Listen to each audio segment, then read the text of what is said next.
Hello बच्चों, मेरी पाठशाला में आपका स्वागत है। आज हम चैप्टर 13 मोशन एंड टाइम में अगला टॉपिक समझेंगे, that is measurement of time. ये आपकी बुक का सेक्शन 13.3 है। आदिकाल में मनुष्य कैसे समय को जानता था कि समय बीत रहा है। उसका सबसे एक इम्पॉर्टेंट इंफॉर्मेशन का सोर्स था सूर्य। भाई सनराइज हुआ, दिन हो गया, सनसेट हुआ, रात हो गई, एक दिन बीत गया। चंद्रमा का न्यू मून से न्यू मून तक एक महीना बीत गया। धरती सूर्य के इर्द गिर्द घूम रही है, एक वर्ष बीत गया। पर अगर समय को थोड़ा और डिटेल में जानना है, थोड़ा समय कैसे बीता, तो उसके लिए सन डायल या सैंड क्लॉक या वाटर क्लॉक, उस प्रकार के जो इंस्ट्रूमेंट्स थे या उस प्रकार के जो तरीके थे वो प्रयोग में लाए जाते थे। आपकी बुक में ये पेज नंबर 149 पर 13.5 फिगर है, जिसमें इन्होंने वाटर क्लॉक, सैंड क्लॉक और सन डायल के आपको बता रखे हैं पिक्चर्स। तो सन डायल, जैसा अगर आप दिल्ली में रहे हैं तो यहाँ दिल्ली में आपको जंतर मंतर देखने का मौका मिला है, जयपुर में भी है, तो वो भी एक सन डायल का एक रूप है। लेकिन जैसे जैसे मनुष्य ने प्रगति की तो फिर घड़ियों का आविष्कार हुआ। और जो घड़ियां हैं वो एक चीज़ पर निर्भर करती हैं। किस चीज़ पर निर्भर करती हैं? वो है पीरियोडिक मोशन या ऑसिलेशन किसी चीज़ की। उसको मैं आपको समझाता हूँ कि पीरियोडिक मोशन या ऑसिलेशन क्या होती है। इसका सबसे जो कॉमन एग्जाम्पल है वो पेंडुलम। पेंडुलम क्या होता है? बेसिकली एक लोहे का बॉल होता है जिसे बॉब कहते हैं, वो एक स्ट्रिंग से टंगा होता है। जैसे मान लीजिए मेरे पास लोहे का तो बाल नहीं है, ये एक मैंने हैवी चीज़ बांध दी है, तो ये किस्म का पेंडुलम हो गया। तो पेंडुलम में क्या होता है कि नॉर्मली ये स्थिर रहेगा यहाँ पर। जैसे ये मैंने इसको पकड़ा हुआ है, ये नॉर्मली स्थिर रहेगा, ठीक है। हैवी होता है, ये चूंकि हैवी नहीं है तो ये स्थिर नहीं हो रहा, पर हैवी होता है, ये मेटल का बॉल होता है, स्थिर रहता है। तो इसको कहते हैं इसकी mean position. Mean position, mean position का मतलब जब पेंडुलम हिल डुल नहीं रहा, एक जगह पे स्थिर खड़ा है। अगर इसको हम ले जाएं थोड़ा सा यहां पर, जैसे ये स्थिर खड़ा है, इसको यहां ले जाएं ऐसे और छोड़ दें, फिर ये घूमना शुरू करेगा। यहां से हमने छोड़ा, ये घूमकर वापस यहां पर आएगा, फिर जितना इधर गया है उतना ही उधर जाएगा। ये जो बॉब है उतना ही उधर जाएगा, फिर वहां से वापस आएगा यहां पे, और फिर जाएगा इधर, फिर जाएगा ऐसे। तो ऐसे ये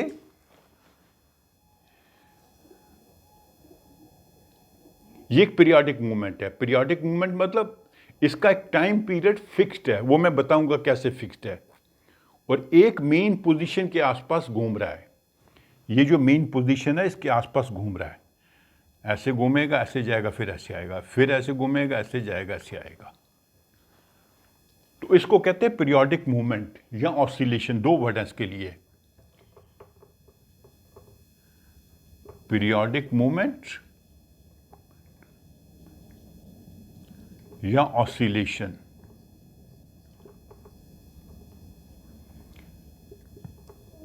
तो इस पीरियोडिक मूवमेंट और ऑसिलेशन को घड़ियों बनाने में उपयोग किया गया। अब इसके लिए पेंडुलम के लिए एक कॉन्सेप्ट होता है टाइम पीरियड।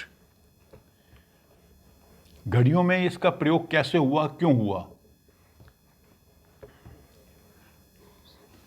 टाइम पीरियड का मतलब होता है कि ये यहां पे खड़ा है बॉल, हमने इसको ले जाके यहां से यहां छोड़ दिया, फिर ये घूमने लगा, ऐसे घूमने लगा। तो जितने समय में ये यहां से चल के यहां पहुंचा, फिर इधर पहुंचा, यहां पहुंचा, उसको कहते हैं टाइम पीरियड।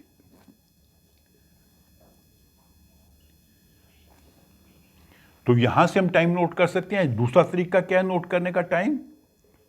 दो तरीके से नोट करेंगे, टाइम पीरियड दोनों का सेम ही आएगा। इसको मान लो यहाँ पे ले गए, ये पोजीशन ए है, यहाँ से हमने उसको छोड़ दिया, ये घूमता हुआ पोजीशन बी तक जाएगा, फिर वापस आया, तो ये ए से चल के बी तक गया और बी से वापस ए तक आया, मतलब पूरा साइकिल पूरा किया, वो सेम टाइम पीरियड होगा। तो दो तरीके से टाइम पीरियड नोट करते हैं, एक तो ए पोजीशन से चल के बी में गया और बी से वापस ए में आया, जितने समय में गया ये इसका टाइम पीरियड होगा। दूसरा क्या है, मीन से चल के बी में गया, बी से ए में गया, फिर मीन में आया, यहां से शुरू होकर यहां पे। एक्चुअली ये बीच वाला टाइम पीरियड नोट करना अगर आप खुद नोट करना चाहेंगे तो मुश्किल होता है, यहां से नोट करना आसान होता है। एक साइड से यहां से शुरू हुआ, यहां गया, वापस आया, तो आप खुद भी नोट कर सकते हैं। मान लीजिए ऐसा बना के एक पेंडुलम आप घड़ी से या अपनी पल्स काउंट करके देख सकते हैं। तो इसमें एक खास बात होती है, धीरे धीरे ये इसका जो इसको कहते हैं एम्पलीट्यूड, कितनी दूर तक गया ये कम होता जाएगा। मान लीजिए शुरू में ये इतनी दूर तक गया था, अगली बार थोड़ा कम दूर जाएगा, फिर अगली बार थोड़ा और कम दूर जाएगा, फिर थोड़ा कम दूर जाएगा, फिर कम दूर जाएगा, फिर आके रुक जाएगा।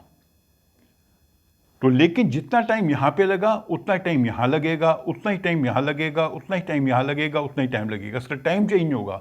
एक साइकिल पूरा करने में टाइम चेंज नहीं होगा, चाहे कितना भी दूर जाए। धीरे धीरे ये डिस्टेंस कम होता जाएगा और फिर रुक जाएगा। तो ये टाइम पीरियड होता है एक साइकिल पूरा करने में। तो चूंकि ये टाइम पीरियड सेम होता है और ये निर्भर करता है इसकी लंबाई के ऊपर। यहां से लंबाई नोट करते हैं इस बॉब के सेंटर से,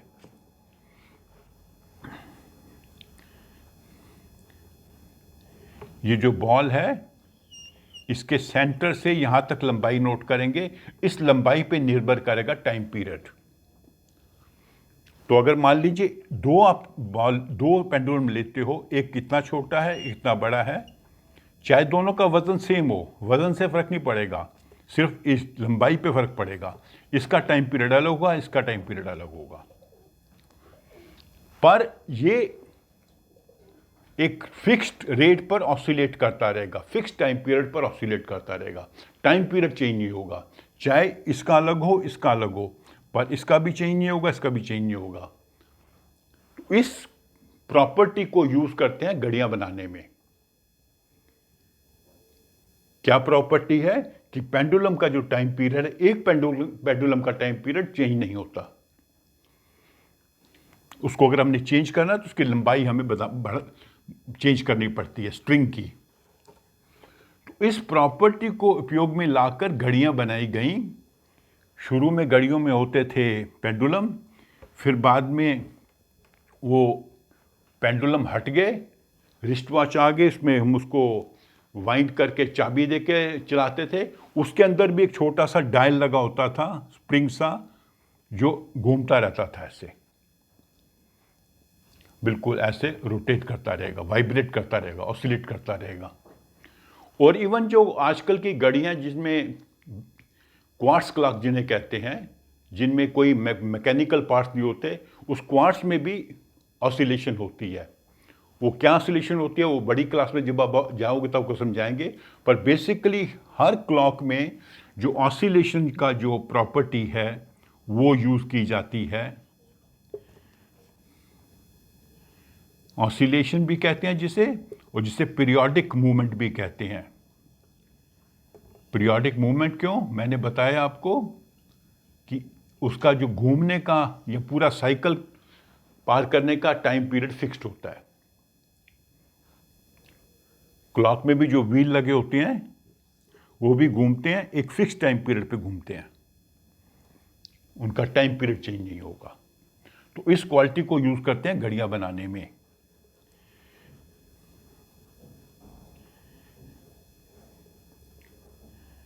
तो समय को हमने नापने का या मेजर करने का तरीका ढूंढ लिया। शुरू में सन डायल थे, सैंड क्लॉक थी या वाटर क्लॉक थी, फिर पेंडुलम क्लॉक्स आई, और आजकल जैसे क्वार्ट्स क्लॉक आ गई। कोई भी तरीका हो, लेकिन समय को जब मेजर करेंगे तो हमें यूनिट्स भी चाहिए। ठीक है नहीं, जैसे कोई चीज़ तोलनी है तो हम किलोग्राम या ग्राम में तोलेंगे। तो ऐसे ही इसका क्या होते हैं यूनिट्स नॉर्मली, ये तो आपको वैसे जानकारी है।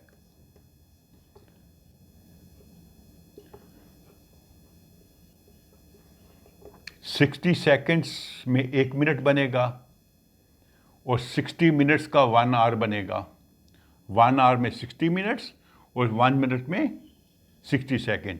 इसका मतलब है 1 आवर में 3600 सेकेंड्स होंगे।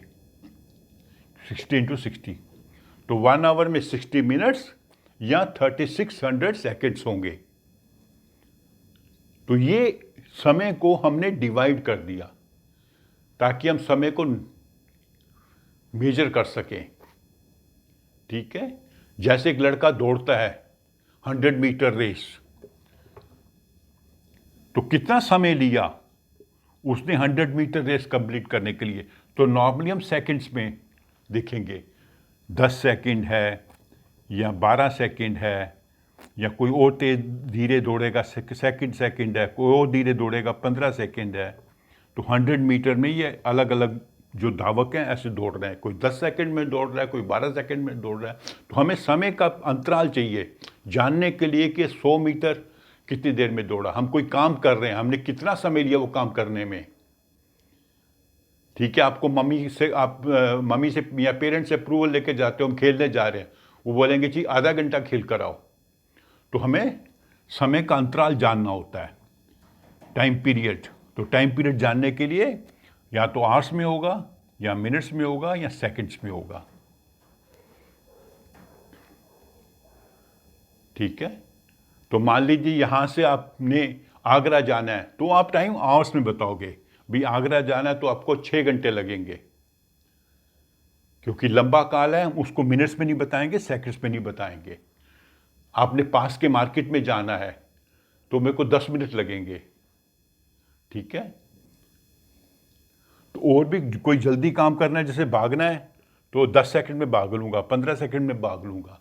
तो आपको किस चीज़ को आप डिस्क्राइब करना चाहते हो, किस चीज़ के बारे में जानकारी देना चाहते हो, वो जानकारी देने के लिए आपको देखना पड़ता है कि हमने कौन सा यूनिट यूज़ करना है। आवर्स का यूज़ करना है, मिनट्स का करना है, सेकंड्स का करना है। ठीक है, जैसे ही हमने उस दिन जाना था स्पीड के बारे में।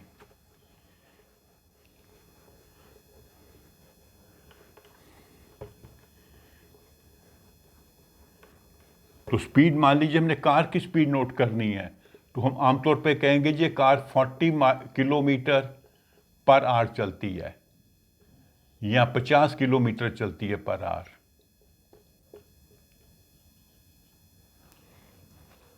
एरोप्लेन का मान लो बताना है तो हम कहेंगे मान लीजिए ये एरोप्लेन 600 किलोमीटर चलता है पर आवर या 800 किलोमीटर चलता है पर आवर। स्पीड से एरोप्लेन चल रहा है। लेकिन आपने मान लीजिए किसी उसका बताना है, इंसेक्ट का, मान लीजिए चींटी की स्पीड से चलती है, एंट की स्पीड से चलती है, तो आपको वो बताएंगे मान लीजिए मीटर। वो मैं ऐसे एग्जांपल दे रहा हूँ, मान लीजिए 5 मीटर चलती है 5 सेकंड में या 50 सेकंड में। तो आपने जब स्पीड बतानी है या समय का अंतराल बनाना है या कितना समय लगेगा ये बताना है, तो आपको देखना पड़ता है कि कौन सा यूनिट आपको यूज़ करना है। तो अभी हमने समझ लिया मेजरमेंट ऑफ टाइम क्या होता है, पेंडुलम क्या होता है, ऑसिलेशन वर्ड क्या समझ लिया, टाइम पीरियड समझ लिया, यूनिट समझ लिए टाइम के।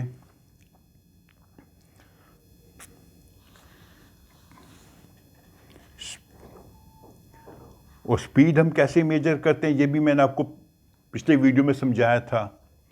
स्पीड करते नोट करते हैं हम डिस्टेंस कितना ट्रैवल किया। मान लीजिए एक लड़का भाग रहा है,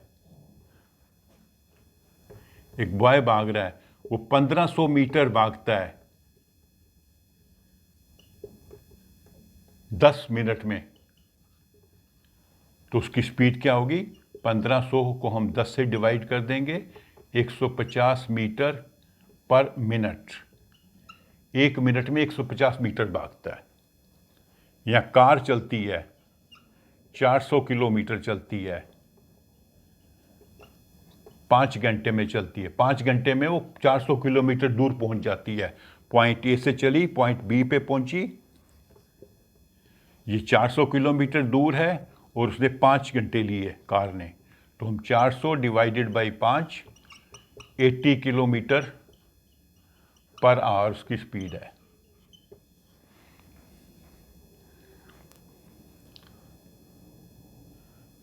पर मैंने जैसे आपको फर्स्ट वीडियो में बताया था, जब भी कोई चीज़ चलती है तो उसमें 2 टाइप की उसकी मोशंस हो सकती हैं, एक तो यूनिफॉर्म और दूसरी नॉन यूनिफॉर्म। यूनिफॉर्म में क्या होगा कि उसकी स्पीड कभी घटेगी नहीं, कभी बढ़ेगी नहीं, उसी स्पीड पे चलती रहेगी from point A to point B. अगर ये कार पूरे रास्ते में 80 किलोमीटर पर आवर की स्पीड से चलती है तो हम कहेंगे इसकी स्पीड यूनिफॉर्म है। और अगर ये इसकी स्पीड घटती बढ़ती रहती है, कब कहीं 80 है, कहीं पे 70 है, कहीं पे 60 है, कहीं पे 50 है, कहीं पे 100 है, टोटल डिस्टेंस में वो 80 निकलता है, तो उसकी स्पीड को कहेंगे नॉन यूनिफॉर्म। तो नॉन यूनिफॉर्म मूवमेंट हो गई जब स्पीड घटती बढ़ती है, और सेम रहती है तो यूनिफॉर्म मूवमेंट। तो इस प्रकार हमने, और स्पीड को नापने के लिए स्पीडोमीटर होता है। और अगर हमने डिस्टेंस नापना है, कितना डिस्टेंस चले, हर कार में, अगर कभी आपने कार में बैठने का आपको अवसर मिले, वो देखिएगा उसमें एक तो स्पीडोमीटर होता है, एक ओडोमीटर। ओडोमीटर से कितना डिस्टेंस ट्रेवल किया, तो ओडोमीटर बताता है कि कितना डिस्टेंस हमने ट्रेवल किया, और स्पीडोमीटर बताता है किस स्पीड में हमने गाड़ी चलाई।